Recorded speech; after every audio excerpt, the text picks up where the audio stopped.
გზახსნილი ქონებით ის საერთებლად სული საცხოვნებლად მინდა რომ შევავედროთ უფალ ჩვენი თავი რომ განგვაახლოს გაგვაძლიეროს გაგვამთლიანოს სულიერი ახალი ძალა მოგცეს რაც ასე ძალიან გჭირდება ახალი სულიერი ძალები გჭირდება იმიტომ რომ ეს ცხოვრება გცვითავს ეს რუტინა გცვითავს ჩვენი მძიმე სულიერი მძიმე ემოციონალური მძიმე ფიზიკური შრომა შეხება ხახუნი ამას სოფელთან რომელიც ბუროტებაში ძევს ფსიქიური ენერგიის გადინება სულიერი გაცვეთა და რუტინიზაცია ადამიანისა მისი ცხოვრების გამოფიტვა ხდება და ადამიანის ფსიქიური ენერგია ყველა კი ვერ უძლებს ყველა ესეთი მორწმუნე არ არის დაუშვათ ერთნაირად მორწმუნე და ძლიერად მორწმუნე ბევრს მორალური ასე ვთქვათ სოფლმხედველობა და სოფშეგრძნებას ქრისტიანული ვერ აქვს იმიტომ რომ არ უნდა ვერ აქვს არ აქვს იმიტომ რომ არ შეუძლია და ზოგჯერ აქვს სულიერი შინაგანი ასე ვთქვათ შეუსაბამობა იმ რეალობასთან რასაც აწყდება სოციუმთან იმ სოციუმთან რომელიც ჯოჯოხეთურ ქსოვილს დაემსგავსა და ჯოჯოხეთის პროექცია არ არის მაგრამ ყოველ შემთხვევაში ჯანმრთელი სოციუმი არ არის რაც ვლინდება გაუცხოებაში სიძულვილში დაპირისპირებაში ყველას წინააღმდეგ ანტაგონიზმში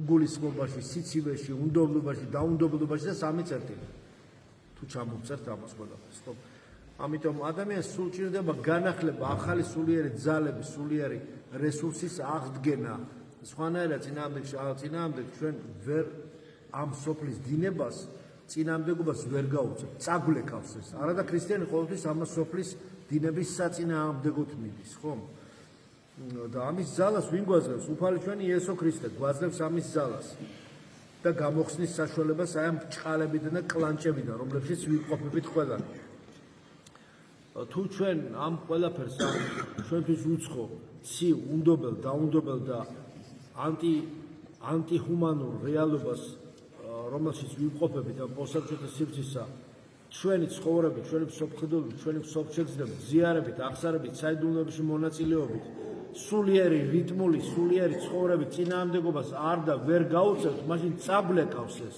და სულიერ ხერხემალში თუ არ გაგვტეხავს, გაგვამრუდებს მაინც. და ეს რომ არ მოხდეს, ამიტომ დღესაც ვეზიარობ და გავაგზავნოთ ესე რიტმული ღვთის სადიდებლად და მოზღვის კუთხებით ზიარება. რა თქმა უნდა, ფონზე შენდობისა და შეუნდოთ ყველას გულში ბოღმა არ ჩავიდოთ და არავის გულში არ გადავემტეროთ. თუ გადაემტერე და გძულს ვინმე, მაშინ უკვე დამარცხდი შენ. უნდა იცოდე რომ თუ შენ გძულს ბოღმა გაქვს ვინმეზე, თუ შენ უკვე შურიზიების სურვილი გაქვს, თუ შენ გაქვს უკვე რაღაცა რევანშის სურვილი, მაშინ შენ უკვე დიდი ხანია დამარცხებულ ხარ და შენში ქრისტიანობა როგორც ინფორმაცია ესე ყოფილა და არა როგორც აყვავებული ცოდნა. თუ შენ არ შეუნდე, თუ შენ ამბობ რომ უნდა შეუნდე, მაგრამ მართლაც არ უნდობ, მაშინ შენში ეს ინფორმაცია, მაგრამ თუ ეს შენში ცოდნაა და სიბრძნეა ცოცხალი, მაშინ შენ მართლა შეუნდობ. თუ შენ გიყვარს, მაგრამ ამბობ რომ მიყვარხარ, მაგრამ სინამდვილეში ეს მხოლოდ ფიქციაა და რაღაცა უკეთეს შემთხვევაში აქცენტირებული, ან აფექტური, ემოციონალური, ისტერიკული, ან აფექტური რაღაც ექსტრემალური ემოცია, მაშინ სხვა არის, მაგრამ თუ შენ ნამდვილად გიყვარს და იცი რა არის სიყვარული, იმიტომ რომ არ შეიძლება არ გიყვარდეს ყველაფერი და არ შეიძლება გიყვარდეს ის რაც არ იცი და არ შეიძლება რომ სიყვარული ცოდნის გარეშე იყოს და არ შეიძლება ის რომ ღმერთი სიყვარული არ იძახო მხოლოდ და მართლაც შენში ეს არ იყოს როგორც ძალა ყოვლის მომცველი, მაგრამ სიყვარული ეს არ არის ისტორიული სენტიმენტალური გზნობა, ეს არის რეალური ქმედითი ძალა, რომელიც შენში ღვთაებრივი ენერგიის გენერირებას აკეთებს და მუდმივად შენი შინაგანი არსიდან გამოდის ეს ძალა, სიყვარულის ძალა და არა მარტო შენშია ეს, არამედ ინდუცირებს სხვა ადამიანებშიც იგივე გზნობას და აძლიერებს, გენერირებს მათში.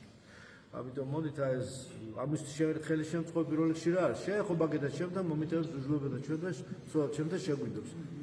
აი ეს არის ზიარება, ამის ძალა, ამის ძალის მომცემი. დიდარს უფალი და უნდა ვადიდოთ იგი და მთელი ჩვენი ცხოვრება უნდა იყოს რა? მადლობა ღვთისად, უმადური ადამიანი არ უყვარს უკუთვნილ, უმადური ადამიანის ლოცვა არ შეიწირება. უმადური ადამიანი დაკონსერვებული, ფუტლერში ჩადებული ადამიანი, უმადური ადამიანი უმადურობას წინაპირობა ღალატისა და ზურგის შექცევისა. როგორც ღვთისა, ასევე შენი მოკეთისადმი და შენი კეთილის მსურველისადმი. უმადური ადამიანი შეუფასებელია, გაუცნობიერებელი აქვს მას, შეუფასებელი აქვს მისი მსოფლმხედველობა, ვერ არჩევს მარჯვნას და მარცხნას და რაქნას, ვერ არჩევს ბოროტსა და კეთილს და რაქნას ასე საცოდავად ლაბირინთში მიემართება სადღაც და დაუსრულებლად წყდიათში მიდის და ვერ გაუკლევია გზა და როგორ დავეხმაროთ მას, როცა დახმარების საშუალებას არ გაძლევს და ხელს არ გიწვდის. თუ ადამიანი იძირება, ხელი მაინც უნდა გამოგიშუროს, რომ ან ჯოხი ან ხელი მიაწოდო და მოიყვანო. თუ ხელსაც არ იშურს, მაშინ ჩააწვება და ჩაიძირება იმ ჭაობში, რომელშიც თვითონვე მოხდა თავისი უგზო-უკლო, ასე ვთქვათ, დაბნეული და არაღვთისმიერი და არაცნებებისმიერი ცხოვრების შედეგად, ხო? მეტი ვილოსოთ, რომ მადლობელი ღმერთმა მადლობის უნარჩვევა მოგვცეს, მადლობის უნარჩვევას დიდი ნიჭი არის, რომ სიყვარული უნდა ითხოვ თუ არა, ხო? არა სიყვარული, მაგრამ რაქნას, ასე იმანაც.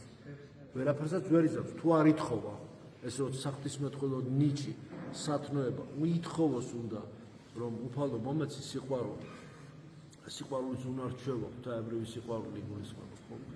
აი სიყვარულის უნარჩვევა მომეცი, ითხოვოს, რომ მიეცეს ეს, როგორც დაუმსახურებელი საჩუქარი. და შემდეგ მან განავითაროს ეს.